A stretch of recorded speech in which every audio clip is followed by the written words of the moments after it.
మేకులు కొట్టించుకోవడం ఆయనకు బాధ కాదు. తలలో ముండ్ల కిరీటం పెట్టించుకోవడం ఆయనకు బాధ కాదు. శ్రమ పొందడం ఆయనకు బాధ కాదు. నీ కొరకు రక్తం కాల్చడం ఆయనకు బాధ కాదు. నీ కొరకు తనకున్న సర్వస్వాన్ని త్యాగం చేయడం ఆయనకు బాధ కాదు.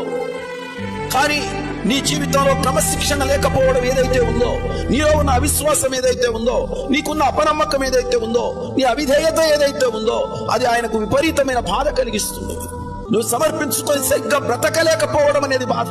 కనీసం కాసేపు శ్రద్ధాశక్తులతో, భయభక్తులతో, వినయ విధేయతలతో, ప్రార్థనాపూర్వకంగా వాక్య ధ్యానంలో నువ్వు గడపకపోవడం బాధ.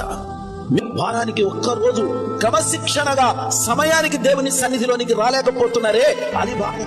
ఒక్క పూట 1 గంట ముందుగా లేవడానికి ఉల్లొంగడం లేదే, అది బాధ. ఎక్కడ మన ఎదుగుదల? ఎక్కడ మన సమర్పణ? ఎక్కడ మన తీర్మానాలు? ఎక్కడ? మీ ఆఫరింగ్ కాదు దేవునికి కావలసింది, మీ మాదిరికరమైనటువంటి మీ ఎగ్జాంపులరీ లైఫ్ ఏదైతే ఉందో అది దేవునికి కావాలి.